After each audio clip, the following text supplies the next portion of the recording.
Hey everybody, welcome to another episode of Miller's Military Moments.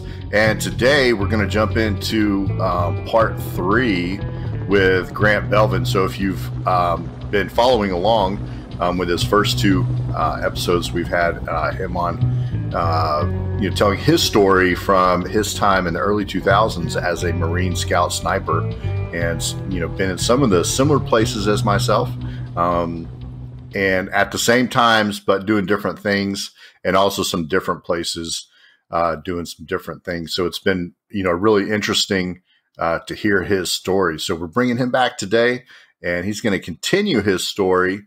And really, so we are kind of at a little short recap. We are around December 03. He's completed the basic course. He has evolved from a pig to a hog, and now has some new responsibilities and challenges in his unit, and has some, pretty exciting opportunities. Exciting meaning not a lot of people get these opportunities, and the level of responsibility that he's going to shoulder because of these opportunities is, pretty high. So it's, exciting also meaning like, look, when you want to be the best, you go after the hardest things, the most challenging, and there's certain people that want the most challenging things and want to have the highest level of responsibility. If it's the hardest thing to get done, then give it to me, those type of people. And Grant is one of those types of people, so doesn't shy away from, going for something the hard way and going to take on more responsibility than maybe some of his peers. So, we get a really good inside look of his thought process, going into that and taking on that level of responsibility through his training and what's going to be expected of him. So I'm really excited about today's show. Hopefully you all are too.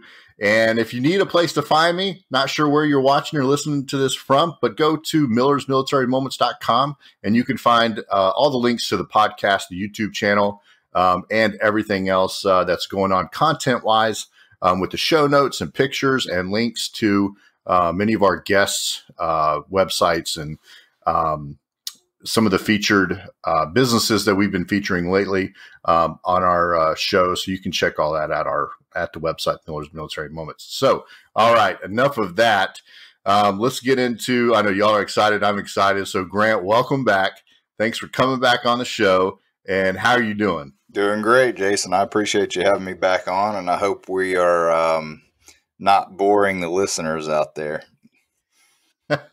So, yeah, I'm very thankful for you back on. And I'll tell you that we are not boring the listeners that I know of anyway, because several have sent me some messages and commented. And I want to tell y'all, thank y'all for that. It means a lot because, sometimes, like Grant said, like, well, I hope we're not boring them. Like, are we entertaining you? Are we informing you? Who knows? But some of y'all have actually reached out and said, oh, those are great segments. Thanks for bringing other people on from other services and stuff. So that kind of feedback is awesome. And you can do that, on my Facebook page, the Miller's Military Moments, my website, Twitter, go to Grant's Twitter, and Grant's Twitter. What's your Twitter handle? At Project Capable. At Project Capable. So, and there's links to his stuff in the show notes on my website as well too. So yeah, hey, thank y'all for the feedback. And so we're not boring all of them, Grant. So we may need to pick it up a little bit to kind of catch, to get some of them back in. No, I'm just kidding. I think they're really enjoying this segment and hearing, your path through this. So, all right. So man, you're through the basic course. You're into December, 04. Let's, paint the picture for our audience. We've been, let's say, in Iraq as a nation for not 8 months. Yeah, March. So about 8 months. Me particularly, I'm still there. Yeah. So I was there when you went in, and I'm still there. Good old Army, we like to do 12 months. And I'm actually getting ready to go on R&R. in December. Didn't think I was going to get it, but so, um, you know, Iraq's military has essentially like their regular military, regular army has essentially been defeated. And it's kind of chaos is kind of starting to happen as different factions start to figure out, that they don't have Saddam's thumb on them. And, so it's really kind of a transitioning time, definitely late 03, early 04 to kind of figure out like, well, what path is Iraq getting ready to kind of go down? Is it really just going to be a welcoming nation building? Let's do this, peaceful thing, which I think we hoped. But we know that that's not really what happened. So some of the fiercest fighting for all of us is really is in our future, not in our past at this point. So that's kind of what's going on in that part of the world for the audience. So, with the Marines, are they, we're going to bring them back in? Do they need to go to, certain areas and do certain things? Same thing with the Army. So what's kind of, we're definitely in a transition period, but so you finish that basic course and then you get an opportunity to do some other training. So what other training did you get an opportunity to do? Yeah. So, let's see. I don't think I mentioned before, but so I went on, I went on leave. Yeah. So we graduated sniper school, the basic course, in December. And I remember now that I left the following day to go on leave. So we graduated right before Christmas on that December. So, okay. So I went on leave, went to my dad's and my mom's, and then came back and we did some training here and there. And then my lieutenant, our platoon commander, the sniper platoon commander, came up to me and another team leader. He's a school trained sniper, a good buddy of mine. And he said, "Hey, we're going on this deployment to Fallujah coming up in June. And we're going to anticipate that we will be there past your, what we call an EAS date. The Army calls an ETS date. So end of active service for our contract." So he said, "Look, the end of our 4 years, essentially. If you extend to go on the deployment with the unit, I will give y'all these 2 school slots to advanced sniper school." And so we looked at each other and we're like, that sounds pretty good. But also in the back of our mind was the guys that got called off of leave for that initial invasion of Iraq. Those guys were put into stop loss, meaning that they were not allowed to get out because we were going to Iraq. So their EAS date was frozen. So they were indefinitely serving with no end date in sight. So that's what our thoughts went back to. We were like, because we knew, me and my buddy knew that we weren't going to re-enlist, or most likely weren't going to re-enlist at that point. So we were like, well, if we extend our contract and get over there and then something happens and they want us to stay in, they can extend us indefinitely over here. And we're like, oh man. But advanced sniper school is quite a course to go to. So we agreed to go. We extended our contract 4 or 5 months, or mine was 4 or 5 months. His was around the same. And we got a school slot to advanced sniper school in or the advanced course in March of 04.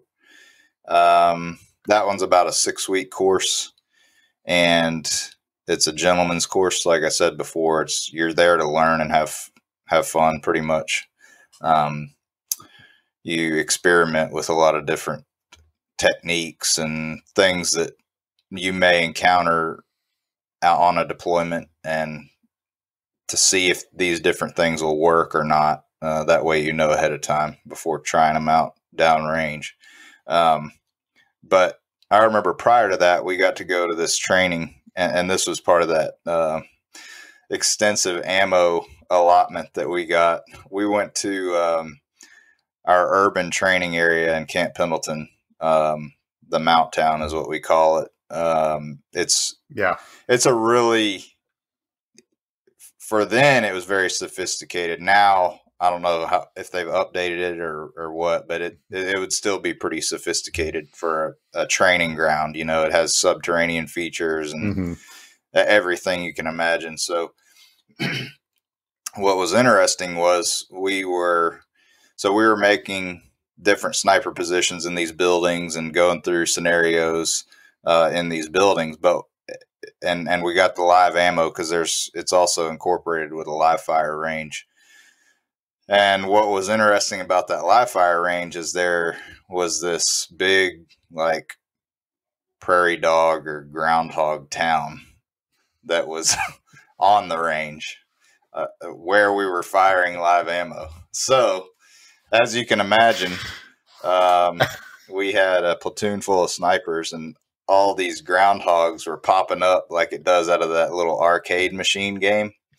The whack-a-mole. Yeah, the whack-a-mole, yeah. And we were just going to town there. I don't know if I should be talking about this, but we had a lot of that's fun. Great.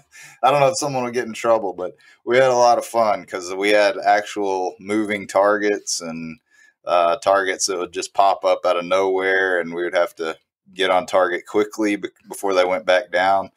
But yeah, we used a lot of ammo on that range. I bet. Yeah, so it was good training for sure. Well, that's good. I'm sure the officer, that was in charge of the ammo counts and stuff was probably like, what? We shot how much? Yeah. Sometimes for us in the Army, so we draw X number of ammo when we go to the range, and well, you're shooting that much ammo. You're not taking it back to the holding area. It's a pain to do that. And on the officer side, it's really stupid. Honestly, it's silly, but they kind of get a black mark if mismanagement of withdrawing ammo, if they're actually returning ammo and they didn't get enough people on the range. So anyway, we would end up just shooting at the end of the day, right? If there's no one left to qualify or shoot, we would just blast it all down range.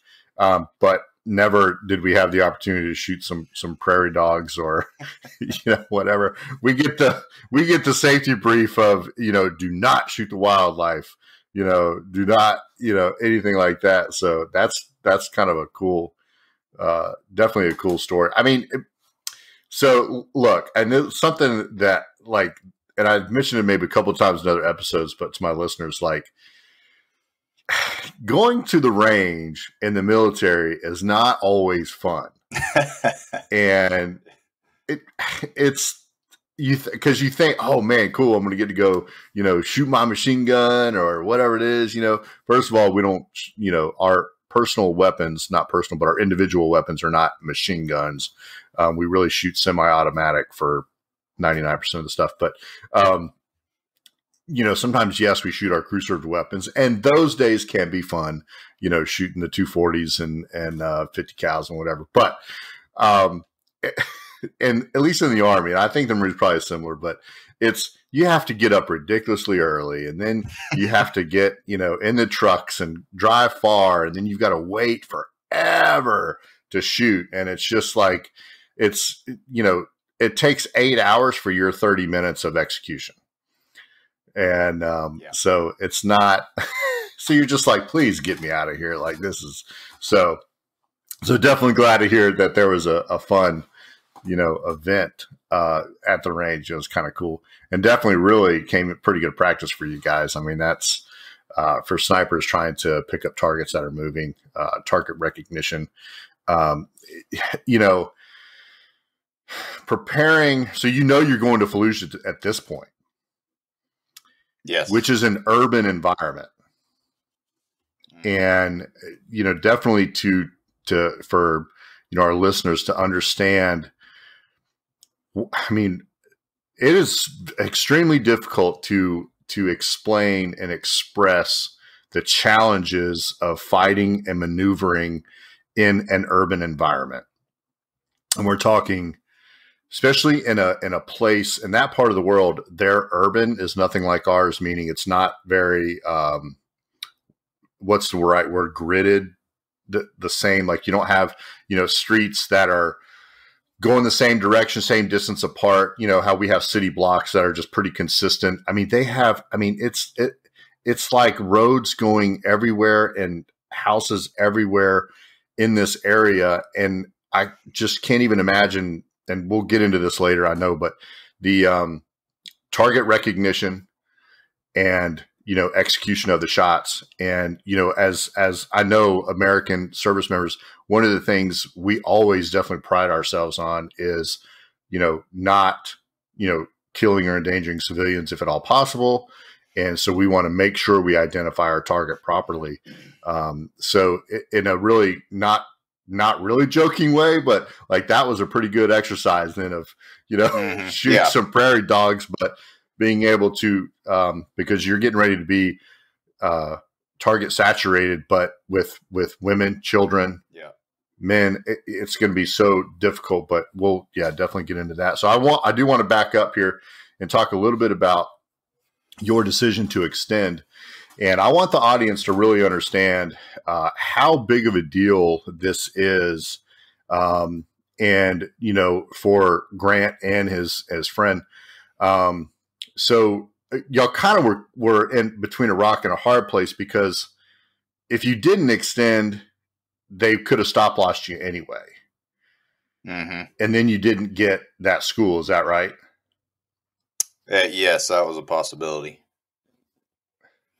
So, right. So it's kind of like, well, if the government can do what they want, the Marine Corps can make me stay anyway, I might as well put myself in a better position to serve my teammates.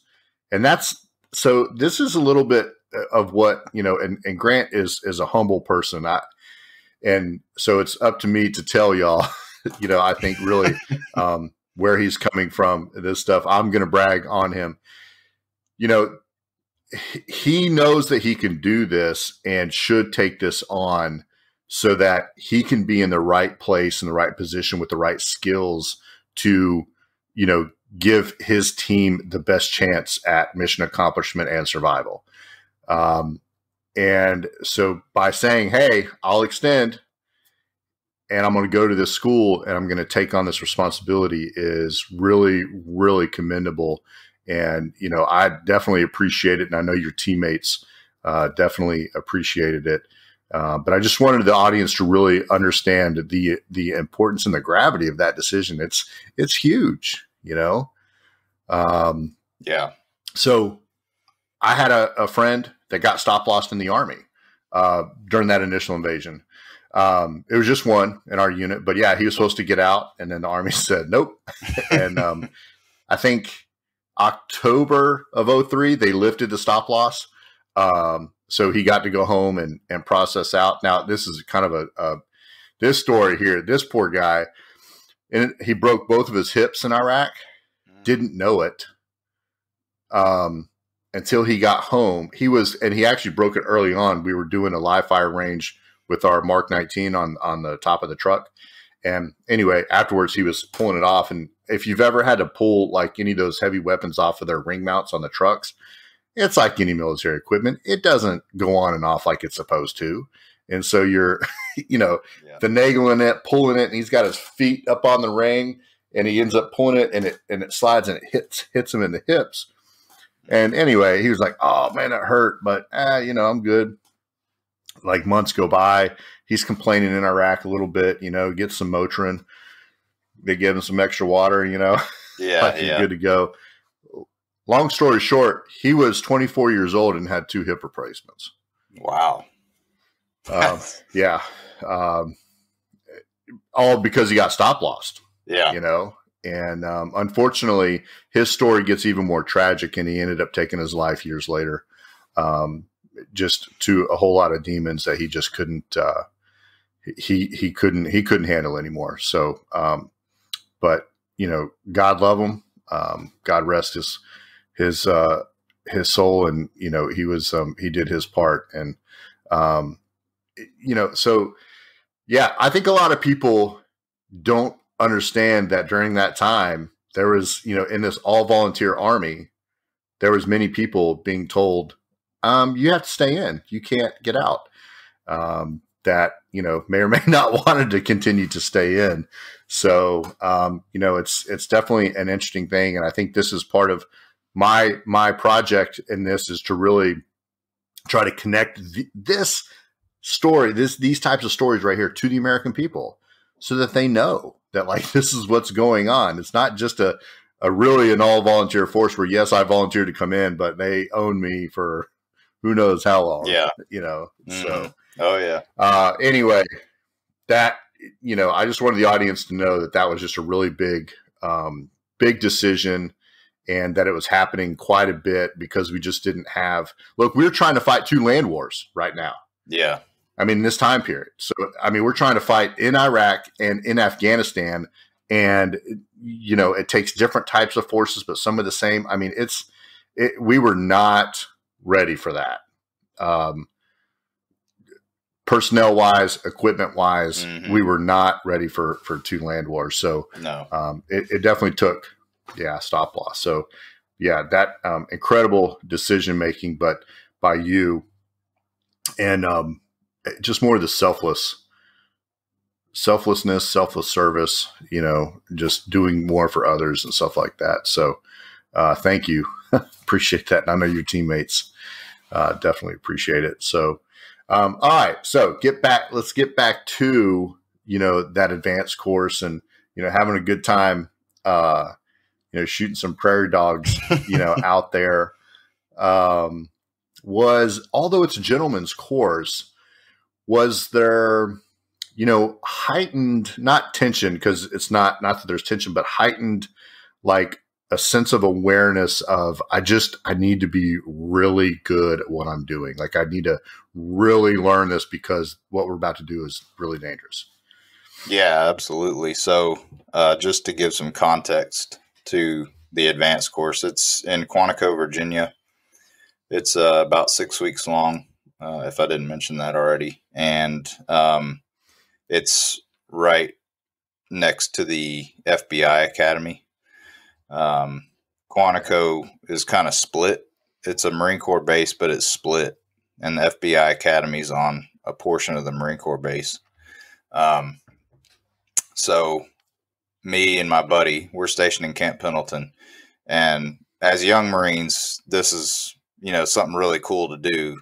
We get flown on a, commercial airline to DC, get to rent a car and go to this other school under, no supervision. So, right. So it was pretty fun for us. At the time I was 21, 22, and my buddy was a couple years older than me. So, it was kind of a unique experience for a young Marine to not be supervised and away from his duty station, no chain of command nearby. So a lot of fun there. So when we get there, we check in.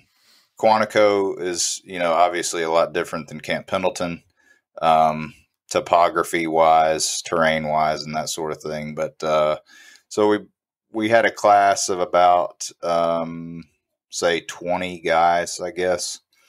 We had a guy from Norwegian Special Forces there. So, okay. Yeah, it was pretty cool. He could speak, broken English. And then we had, the rest of the class was, U.S. Marines. And then, so we had some recon, some force recon, and then some scout snipers. Couple from Hawaii, Camp Lejeune. I can't remember who else was from Camp Pendleton. We had some from 29 Palms. So we had a wide variety guys from different units, different experiences, and a lot of time in those units. So time and service in those specific units. And then our senior guy was a gunnery sergeant, and he was a former, or he was a scout sniper in an infantry battalion at one time. And I believe he had changed over he was a company gunnery sergeant at some non-combat unit. So he had been, I think he had gone to the drill field. He was a drill instructor, and so he was out of being in that operator mode, right? He was no longer in independent operator mode. He was locked, cocked, and ready to rock with the motivational company commander from Black Hawk Down. So the rest of the guys in the class were all laid back, independent operators, ready to do the job and then go home and have fun, just like the Delta operators in Black Hawk Down. So we rode him hard, and he was a senior enlisted guy there. But we rode him hard the entire class. He would try all the moto stuff and all that, and he was a gunnery sergeant, and I think it was him, and then everyone else was sergeant and below, and we ragged on him hardcore and made fun of him. So, but he took it in stride. He was like, "Yeah, you're right. I need to relax a little bit," But that was fun.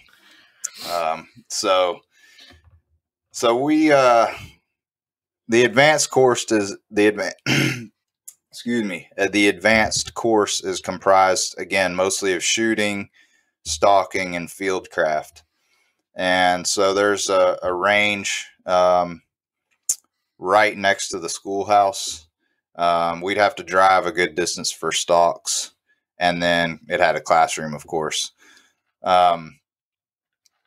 So each day, a typical day would be comprised of shooting in the morning and either stalking or classroom, or classroom in the morning and shooting in the afternoon.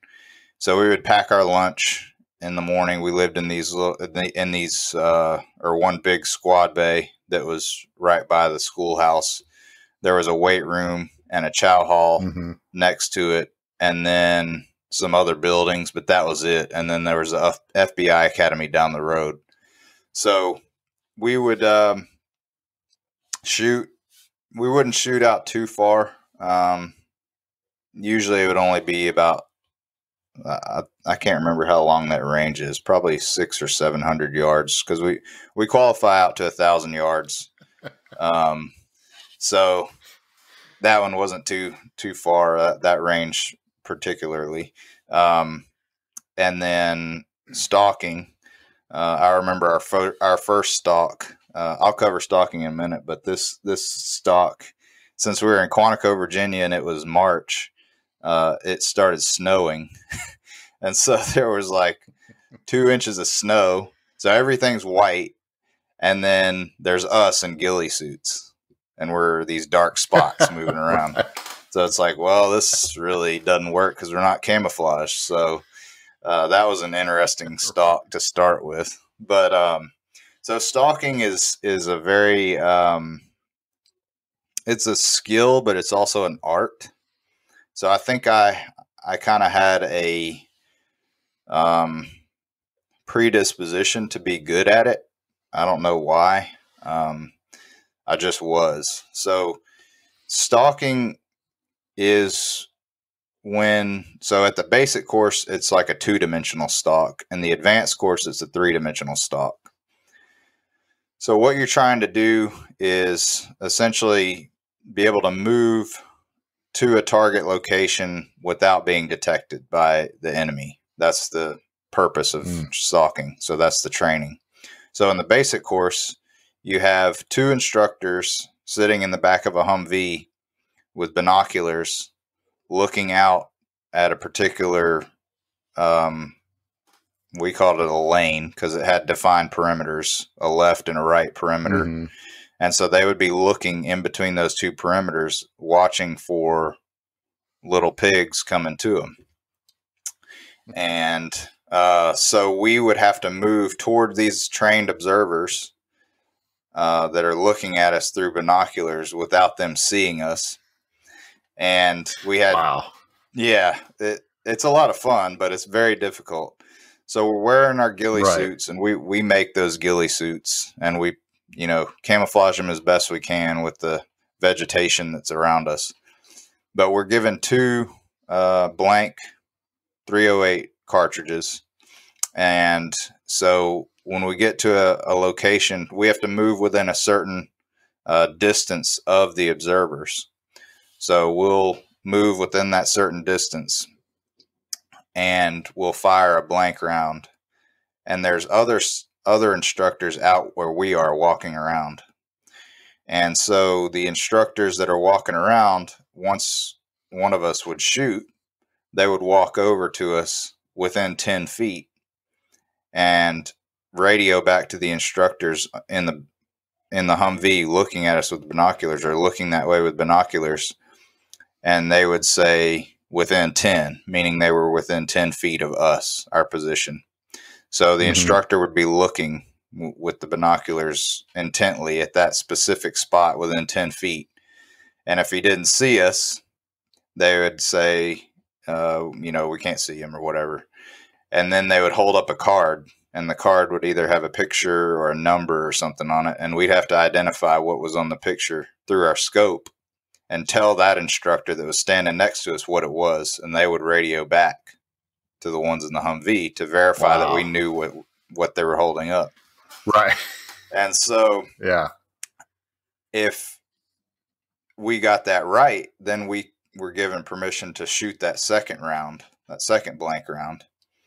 So while they're watching us, we shoot another round, and they see if any vegetation moves, if there's anything that's out of the ordinary, except for muzzle flash. They weren't allowed to get us on muzzle flash. But if they could detect us without the muzzle flash, whether our camouflage was off or something moved on that second shot, then they would tell the instructor to walk in a certain direction. And if they knew that we were right there at their feet, they would say, "Pig at your feet." And that instructor would say yes or no. And if it was yes, then we got off we were deducted a certain number of points. If it was no, they would get another attempt to try to find us.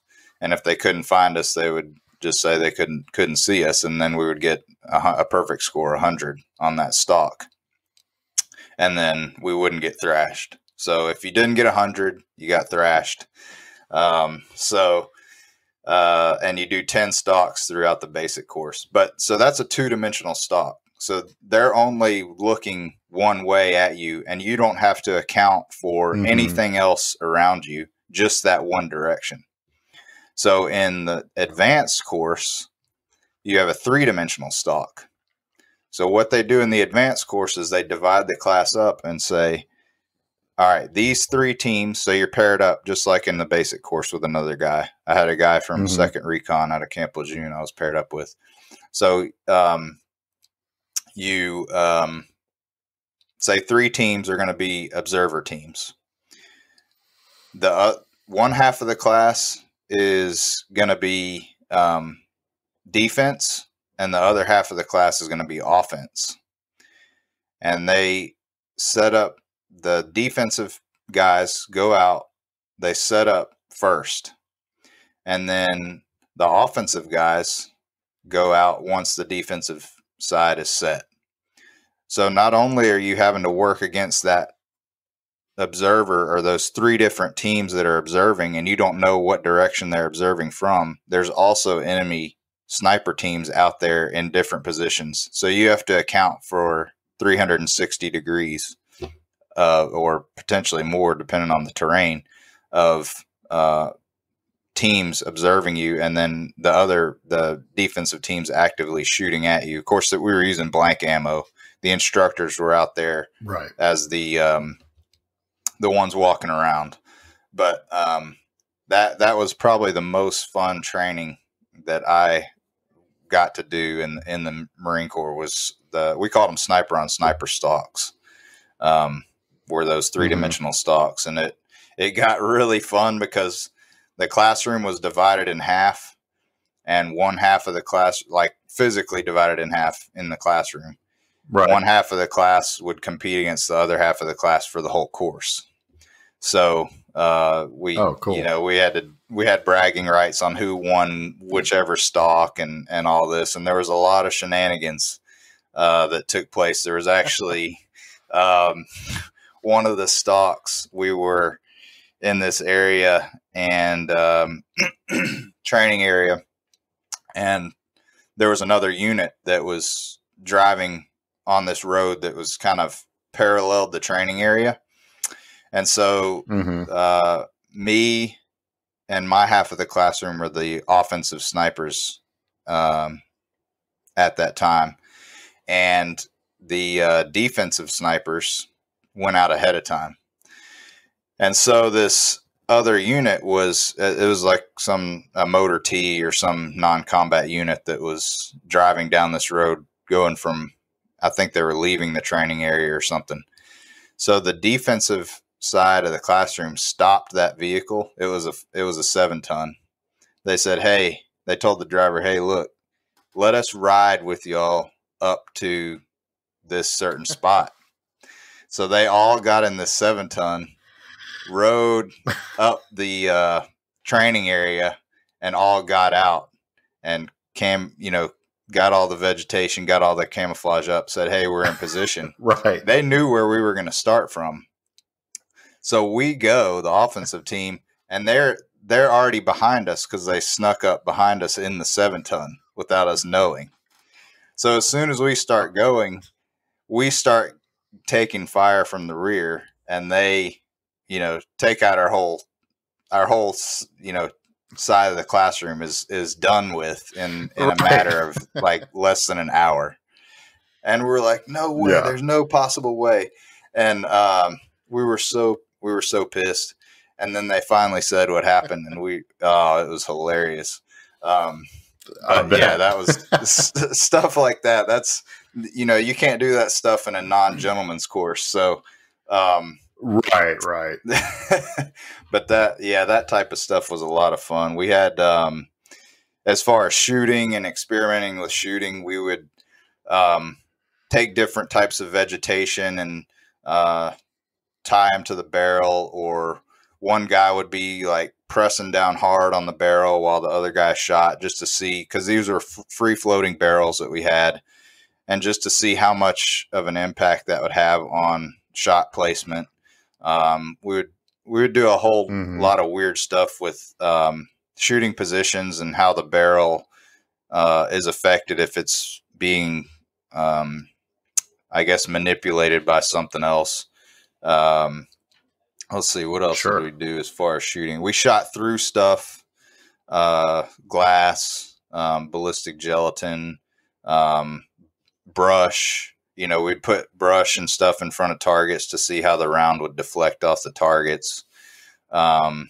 Just all types of stuff whatever we could think of, we did, so we could be prepared for that downrange if it came down to it. And what we found out was that really, that platform that we used was such a heavy barrel, nothing really had a significant impact on shot placement, which was interesting because that's contrary to what we had learned and what we had been told before. So, And then we did a lot of drills, a lot of speed drills, bolt manipulation, because they were bolt action rifles. We could get, I used to be very fast on the bolt. We all got so fast on the bolt, it would be almost like it was semi-auto. And the shot placement would be, it would be right there. So we would do these times. That's incredible. Is this did you have an M40? Yes. Yeah. So that school, so I was in a point in time where we were some people still used M40A1s. I used an M40 A3 most of the time. I did use an A1 sometimes. But essentially an A1 is like an old Remington 700. Like, I mean, it does have, some specific parts that are put on there, the barrel and the stock and everything. But it looks like an old Remington 700. It's light or lighter than an A3 was. An A3 was a little bit different. It looked more like a modern rifle. It was a lot heavier. But those were the two. Yeah, those were the two differences. They both had Remington 700 actions. Okay. So, okay. I actually have a Remington 700 myself. Oh, okay. Yeah, it's a great action. I mean, so I use it to deer hunt. Yeah. Yeah. Yeah. There's so many varieties of it. A couple things that, yeah, for sure. A couple things I want to just note about the training.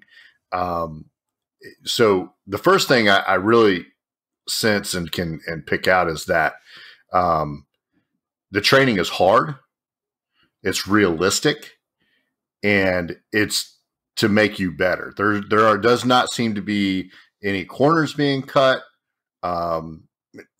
Really putting that emphasis on doing it right, and making it hard. And I've never been through some of that training or some of those schools for the Army, so I'm really not trying to bash the Army too much. But from some of the schools and training I've gone to, and there are some of the in the Army, it's check the block in a lot of areas, and it's not as maybe challenging, to get the stuff right. Now, again, it wasn't sniper school. I'm not an airborne infantry paratrooper guy. I'm a Black Hawk crew chief. And, now my technical training, you had to get it right, especially as a crew chief, on the helicopter, when you have passengers and, infantry guys, stuff like that. But yeah, so that was, I don't know. It's refreshing to hear really that's really what it was. It was really preparing you for, the worst case scenario or any scenario that you could possibly go through so that you could do it. I mean, what's General Patton's quote? An ounce of blood lost in training will save gallons on the battlefield. I probably jacked that up, but that's really kind of the essence of what you're talking about. Doing it, hard, realistic, and making it so that we know what we're doing on the battlefield and we don't get hurt or hurt someone else. Yeah, absolutely. I mean, I can tell looking back that the training, it's all done for a purpose, obviously, but I can really tell that when I look back, it's like, okay, that was my training. That it was completely the training. When I got down range and experienced certain things, you fall back to where the level of your training. There's no heroic moment. I mean, there are heroic actions, but it's as a result of their training. You never rise to an occasion. You always fall to the level of your training. I don't know who quoted that, but it's true. But that's good. But yeah, so we went to the FBI Academy for a day to go shoot, use the chronographs on our rifles, and then shoot ballistic gelatin through different stuff. And we got to train or shoot a little bit with some of the guys on the FBI HRT, the hostage rescue team, and their course. They've got a course there. We got to go through and shoot some of their course. And cool. Let's see, what else did we do? So we did some so Quantico has a really cool mount town as well. Subterranean features, and there's like a creek and a couple creeks that run along it and through it, and it's fairly realistic, not quite like, or at least when I was there, it wasn't quite like a village in Iraq or something like that. But it was good enough for the training. But I remember for this, we did a particular sniper on sniper stalk through this. Actually, now that I'm thinking about it, it was actually 2 different times. Me and this other guy paired up, a guy from another sniper platoon paired up to do these 2 sniper on sniper stalks. And we knew that we were going.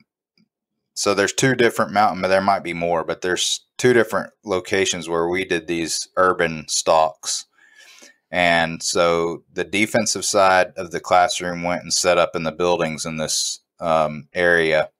And me and this other guy that I partnered up with, that was not my actual partner for the class, we knew that we were going into this terrain that was going to be wooded.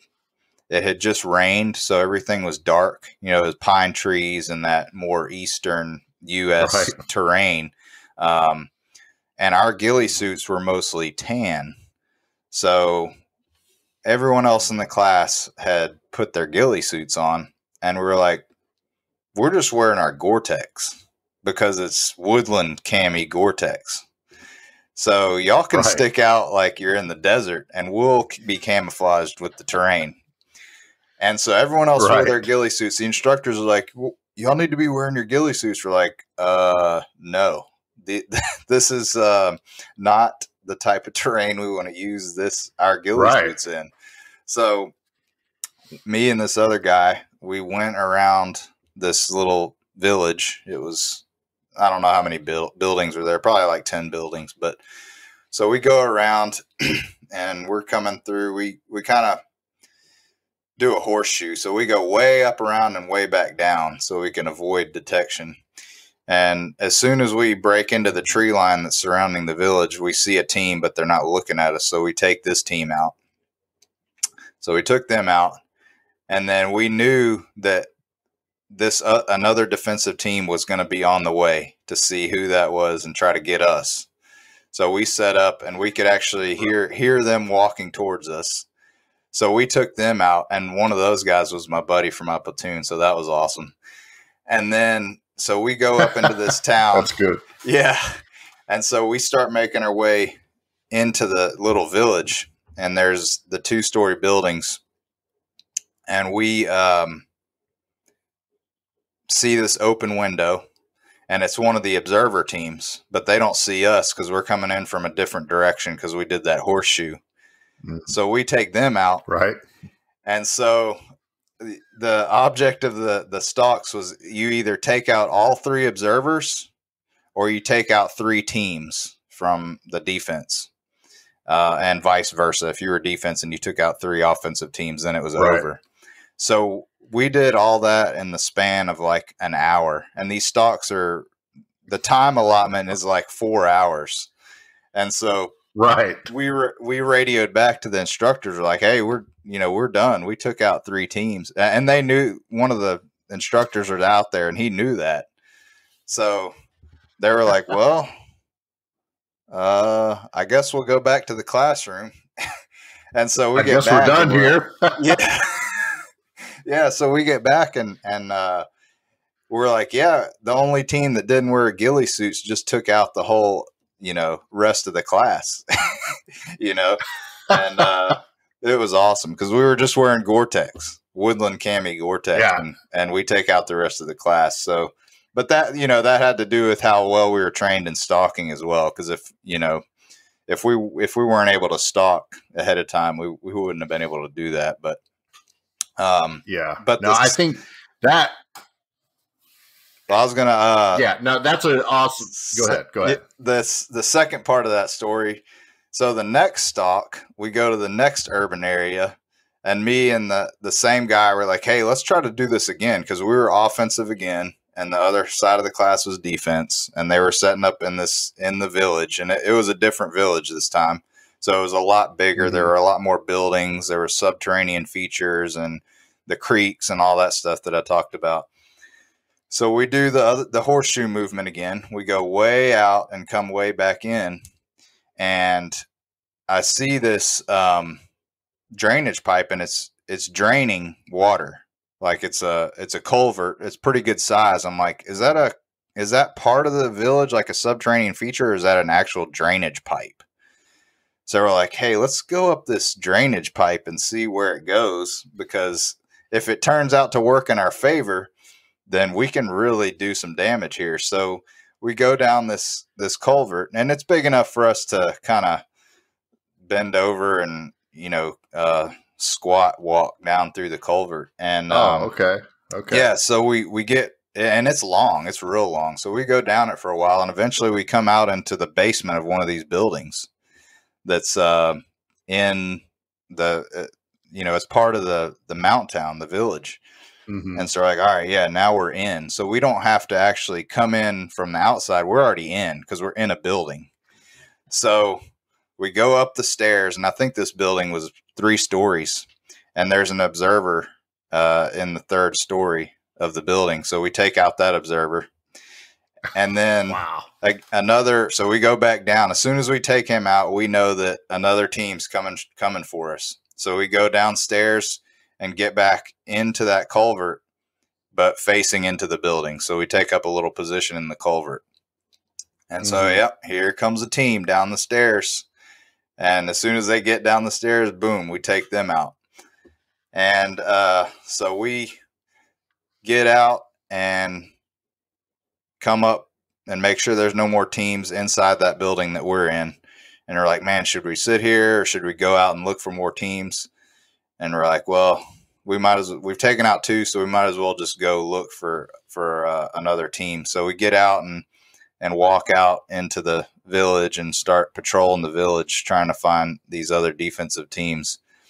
And this building across from us, the window slams open because it was shut. So the shutters come flying open, and we both shoot at each other at the same time. And we're like, no, this guy shot first. No, we shot first. And it was one of those deals. But we said, all right, whatever. We'll say they shot first. So we said we got taken out, and they took us out, and it took another couple hours or so for the remainder of the stalk to finish. But that was another time where we did some damage to the other side of the class, and it was a lot of fun. Yeah, no, that sounds like a lot of fun. The only thing I was going to say earlier was that's a great lesson with the wearing the woodland camo, the Gore-Tex jacket versus ghillie suits. Training doctrine says you're supposed to do this, but your common sense, says, well, no, we can do this and be successful at it. And, on the Army side, I'll tell you what, we don't see that too much. So I pick on us all the time, but so that's good. I mean, one of the worst things ever, look at our digital uniforms we wore for a few years. Yeah. That might've been one of the worst things. It didn't work in Iraq. It didn't work in Afghanistan. I don't know where it was supposed to work, honestly, except for the flowered couch pattern that people could morph into. But anyway, yeah. So using common sense, that's a great story from you. I definitely think that there's tons of lessons right there to share with not just our listeners, but other people throughout your life, and that's good stuff right there. Just an incredible opportunity of training. And getting to experience that as a young Marine definitely sounds exciting. Getting to go up to Quantico, Virginia, unsupervised TDY, which is temporary duty, what we call it in the military, and, renting a car. And it doesn't, on the Army side, it doesn't happen all the time either. So it's definitely, when you get a chance to do that, it's kind of exciting and fun. But definitely also glad that you got to experience a lot and really learn, a lot of good stuff. And the other thing that I definitely take from this too is that, your teammates in the class, it's not about being the best because they really want to be better than you. It's being the best elevates everybody else. Oh yeah. I mean, when you are just, trying so hard at everything, that it just makes that person have to try that much harder to get you or to stalk you or to shoot better, all of those things. And it just raises everybody's skill level, training level. So that's really kind of what I'm hearing from all that. Definitely that friendly, competition. So that's awesome, man. I'm I'm excited to hear that, that you had that opportunity and to experience that. So we're kind of, we're getting into March now, and you're going to head back to your unit. So you've got this training, and, so what is the mood like for you guys? What is your mindset? Where are you at as far as like, your platoon commander, battalion commander, whatever? Have they said, where you're going, what you're going to do? What are y'all looking at? And, what is that mindset as you're kind of getting ready to prepare to go out the door? Yeah. So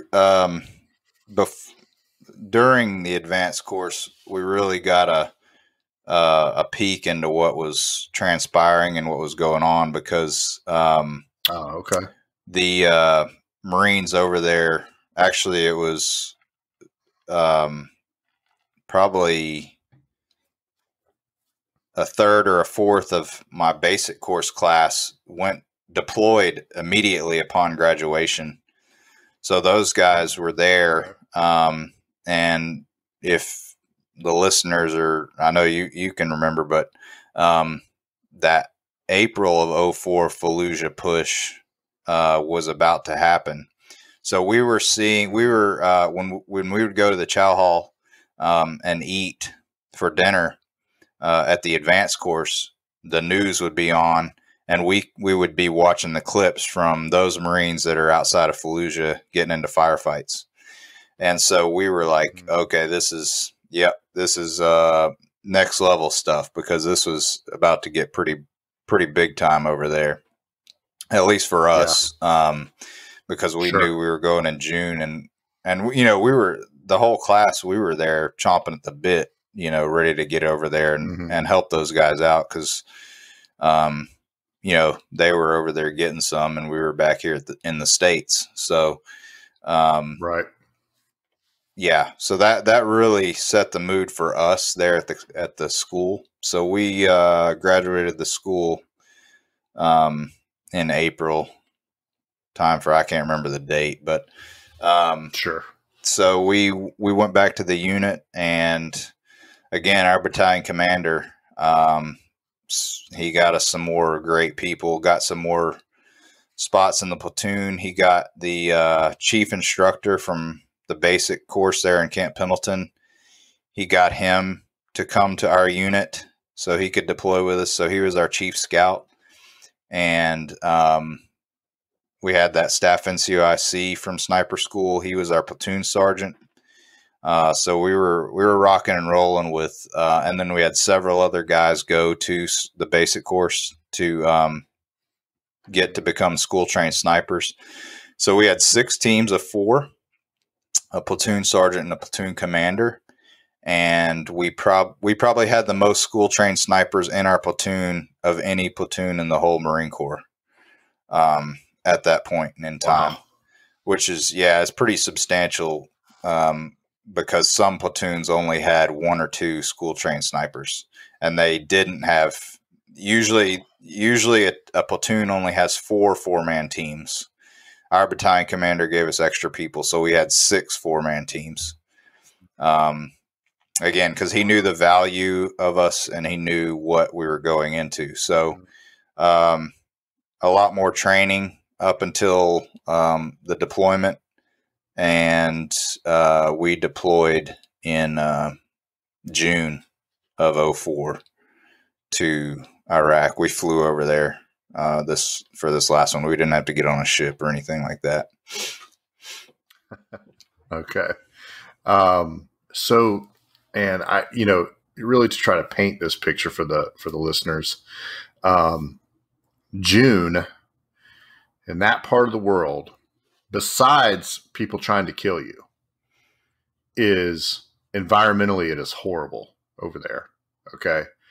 It is hot, hotter than you've ever been. It's dustier than you've ever been. It's just, I mean, the dust storms. I mean, it gets in everything, your teeth, your nose, your eyes, and the heat will drain the average person so fast. And this is why, you know, as a military, we have to be in really top physical shape, because if you're starting to worry about your physical condition because you're tired, then you can't focus on your job and your execution of what you're doing. And when you look at, you know, think about what, you know, Grant and his guys are doing. You know, we talk about tip of the spear, and we talk about, you know, being in the middle of the stuff. I mean, this is when, if you're not in such a great physical condition and you're worried about being tired, people get killed. That's just the fact. That's how it is. And, you know, so June, getting ready to head over there, not only to one of the fiercest urban fights, or fights anyway, since the Vietnam War, and you're battling the elements on top of that.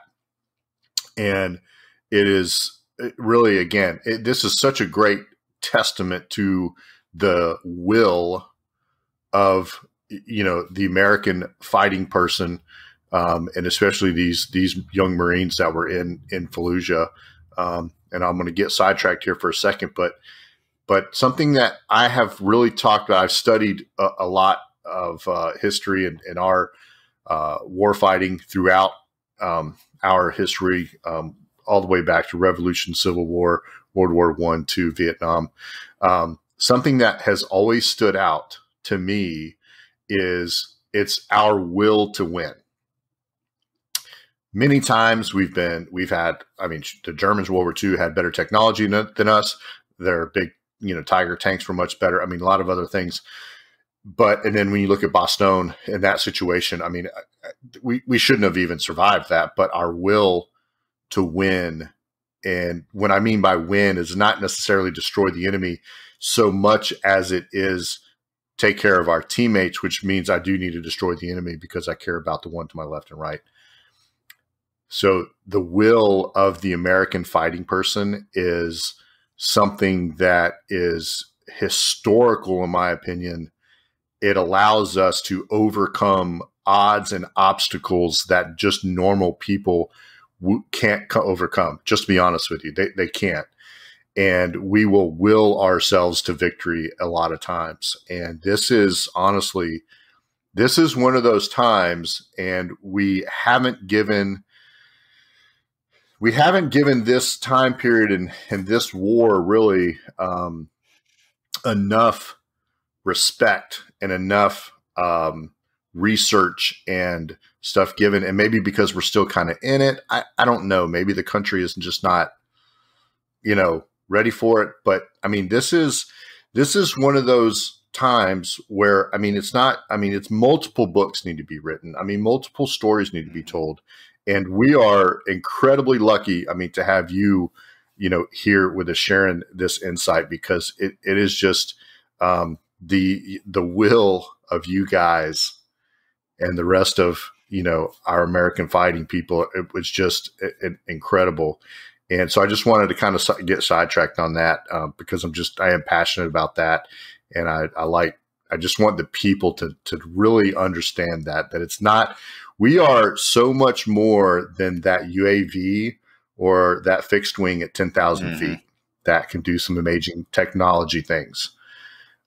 It's the boots on the ground, and it's shooters and stalkers and like Grant that, you know, really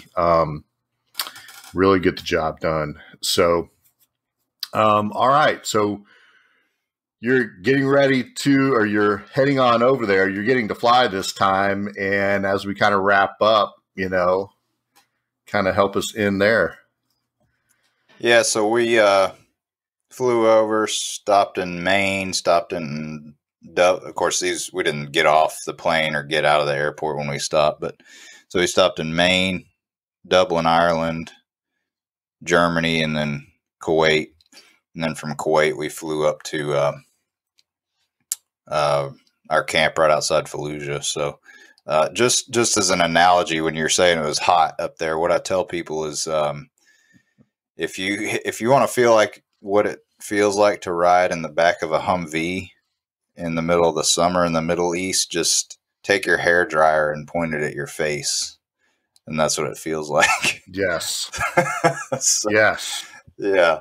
So it's awful. I mean, yeah. And then that hot air blowing on you, it's not even a relief. yeah. It's like, oh yes, that's Yeah. terrible memories. Thanks, Grant. Appreciate that. anytime. So yeah, all right. But the two major eye-opening moments for me and for the rest of my unit when we got there. So we got there, get up to this little tent city, and we did what we called a left seat, right seat. So we had another infantry battalion that we were taking over their area of operations. They stayed there with us for a few weeks to show us the AO and what the trends are and everything like that. So it was cool for me because three of those guys that were in that unit, that sniper platoon with that battalion, went to the basic course, Scout Sniper School, with me. So that was cool getting to reunite with them downrange. But so we got there. It's an old Iraqi military base, so there was concrete buildings for barracks, and then there was tents outside. And so we had our since it was overflowing with two infantry battalions, our platoon had to sleep outside in these tents. So I'm like, oh, this is not good. So we sleep there one night. Next day, we get up and we're out and about, doing whatever. And so our base starts getting hit with mortars, and it's a very indirect fire is one of the worst things because you don't know where it's going to hit and where it's coming from. So you're just like, well, I hope it doesn't hit near me. So we had these big concrete barriers that would look like, I guess I could compare it to a giant square culvert that you would put under like a big highway or something. So we had these concrete barriers that we could get under for protection from the indirect fire. So yeah, so that was like the second day we were there, and we started taking mortars and rockets, and I was like, man, this this is going to be a long deployment if this is happening all the time. Because that camp was probably just a few miles outside of the city of Fallujah. So, as far as what you're saying about not being on point all the time and costing other people their lives, maybe a week after we got there, or maybe a couple days after we got there, we found out that a sniper team from another battalion that was in Ramadi had the entire team was killed in their position. And we don't know, I don't know all the details of it. And I don't know, from what I understand, there weren't any school trained snipers with that team. And they might've been augmented with a couple of line company Marines. So I don't know exactly what transpired with that, but, and some other context as far as, had they been going to that position for multiple times in a row, were there Iraqis that were potentially there giving away information on them and stuff like that? So I'm not sure exactly, but they were all killed in their position right after we got there. So yeah, so that's how the deployment started. Yeah. So man, that is, I mean, it's heartbreaking, and, welcome to Iraq. Welcome to Fallujah. Here's some mortars for you to taste, right away. And, and then while you're doing your left seat, right seat ride, you hear of a whole sniper team, getting taken out, and you haven't even started executing, your mission and getting out there. And so, it definitely is like kind of a holy shit. Yeah. Yeah. We hadn't done any patrols at that point. 0. So, right. So this is, again, perspective for our listeners, folks. This is June of 2004. The insurgency really is just starting. I mean, kind of talk about March, April-ish. It's really just starting and getting fueled up.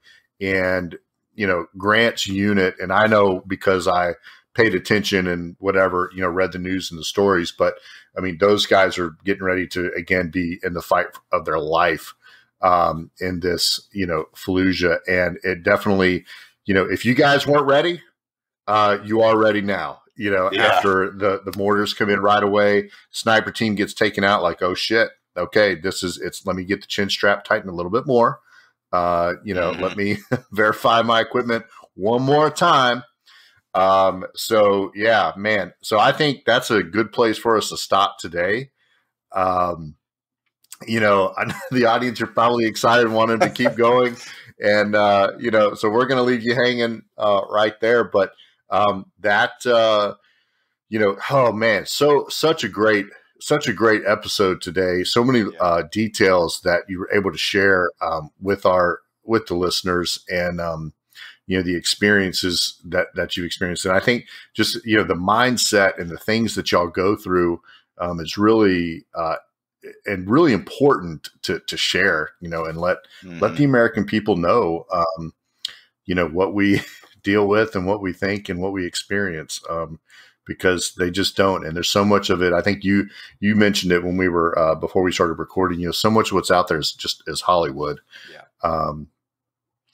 And so much of really what we do is not exactly, but I mean, they've done a much better job portraying us for sure. But, this is